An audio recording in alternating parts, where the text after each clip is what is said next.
berbahagia, hadirin yang dirahmati oleh Allah Subhanahu wa taala.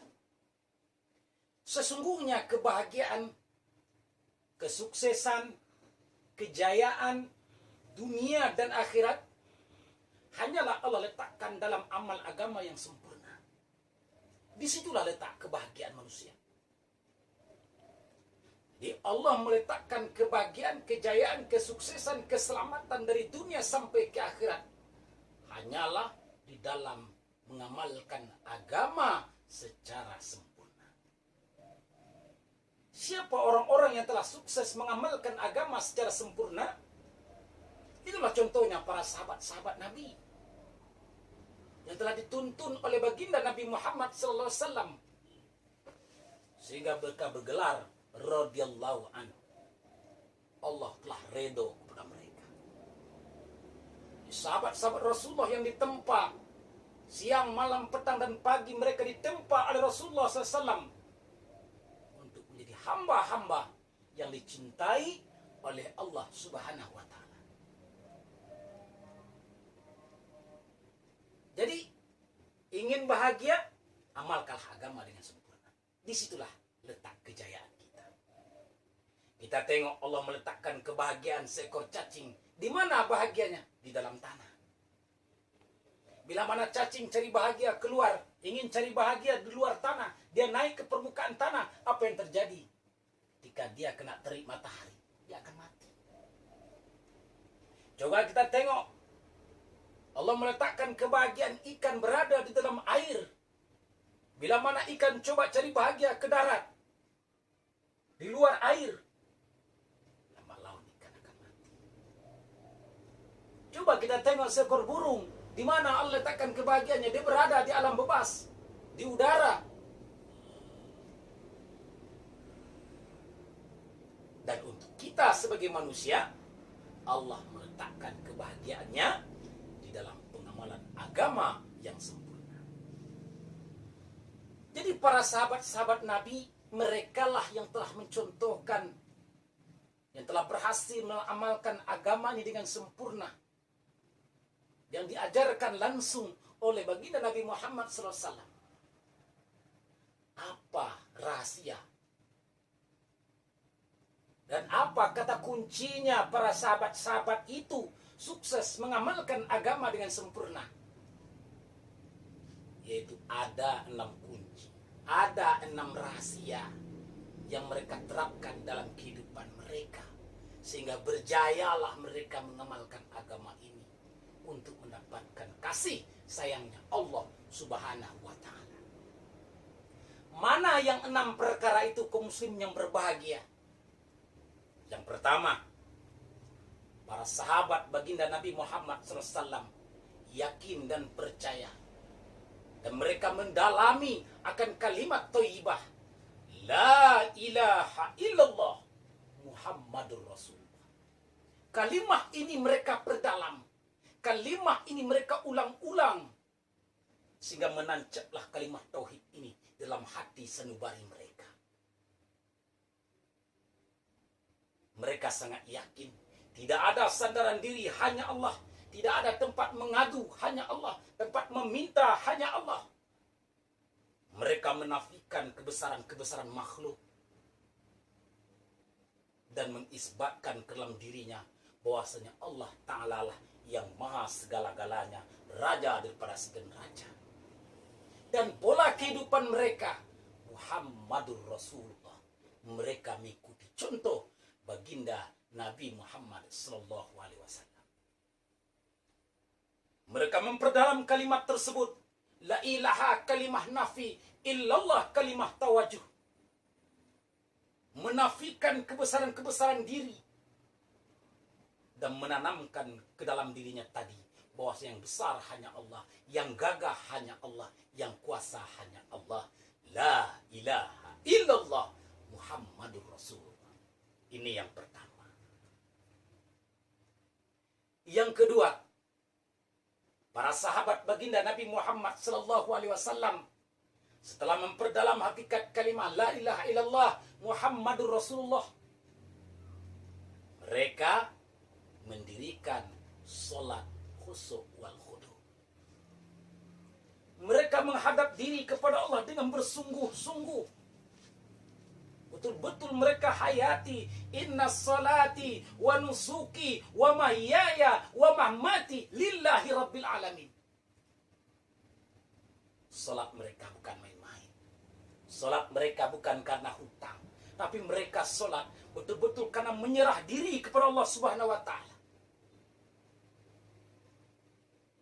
Luar biasa para sahabat. Bahkan ketika mereka ruku, burung-burung bertengger di atas kepalanya, mereka tidak sadar. Mereka tidak tahu. Kenapa? Karena penyerahannya yang sempurna kepada Allah Subhanahu wa taala.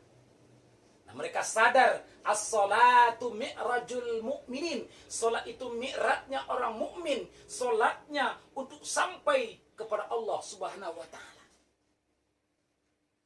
Itulah rahasia yang kedua yang didapat oleh para sahabat Nabi Muhammad SAW dari baginda Nabi Muhammad SAW. Yang ketiga, mereka memiliki ilmu ma'azikir.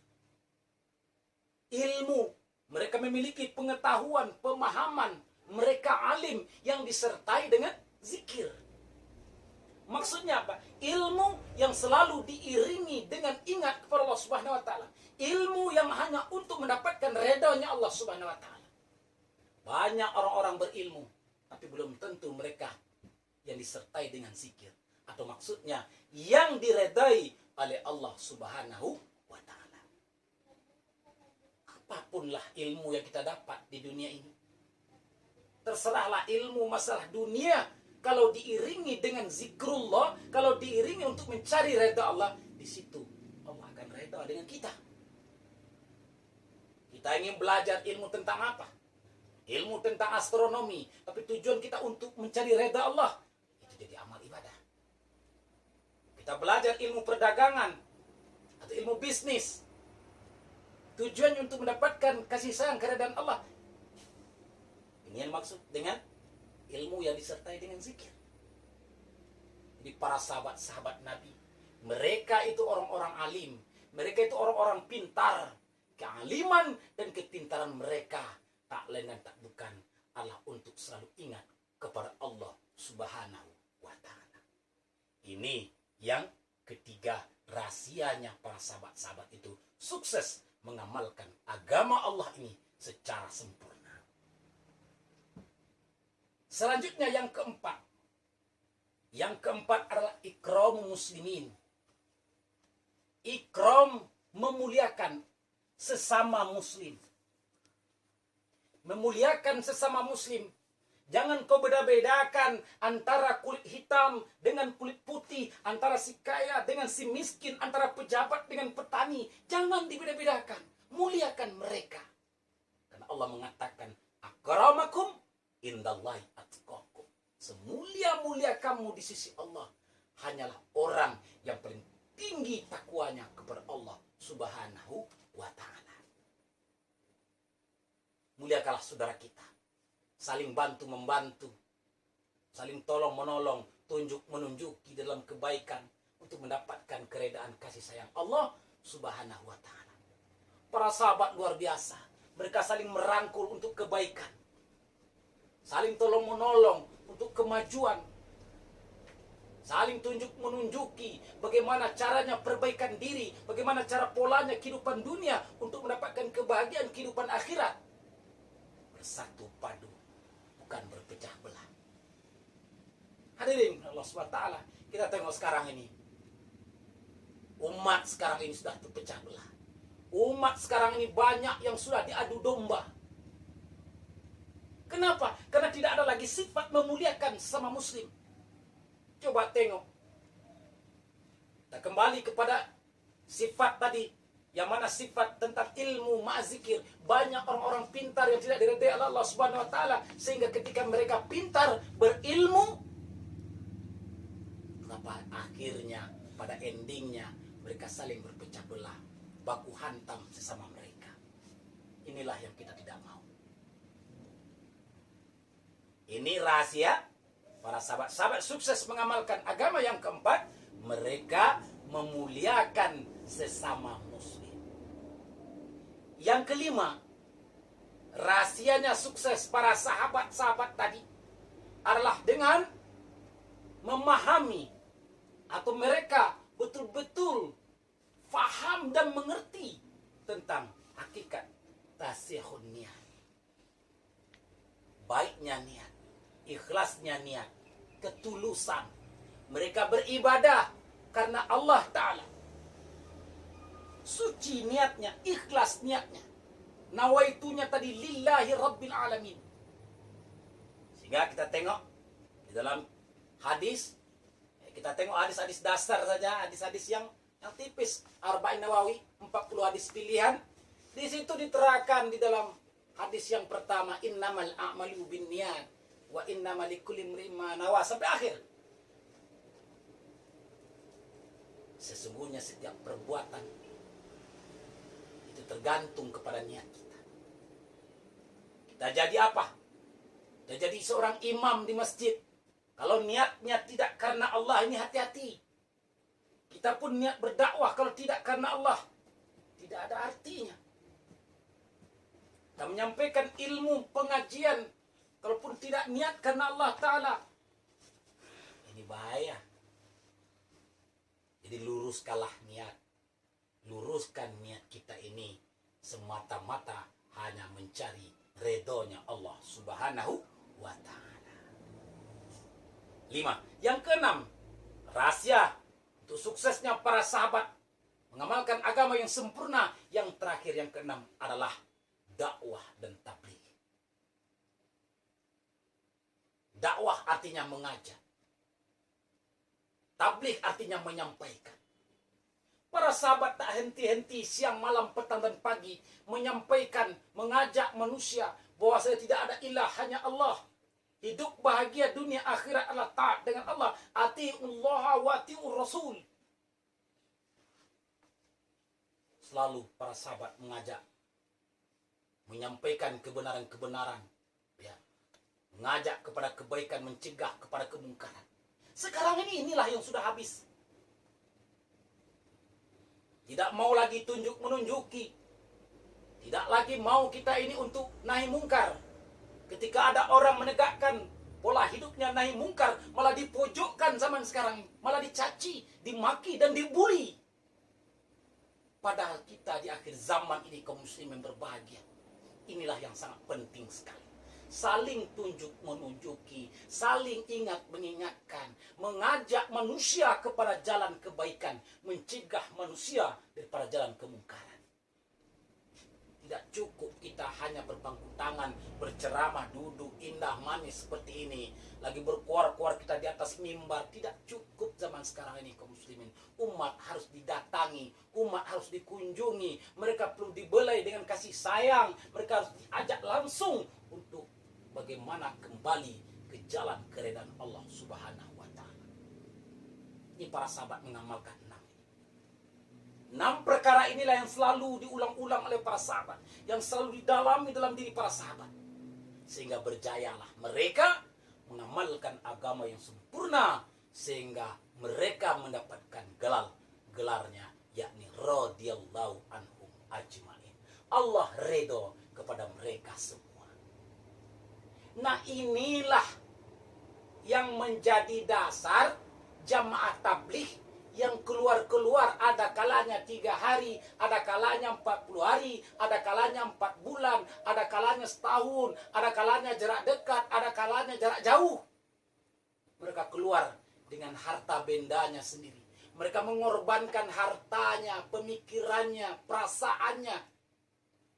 Bagaimana menghidupkan amal agama di dalam dirinya, dan juga bagaimana menyampaikan agama kepada umat-umat seluruh alam, ila jami'il alam.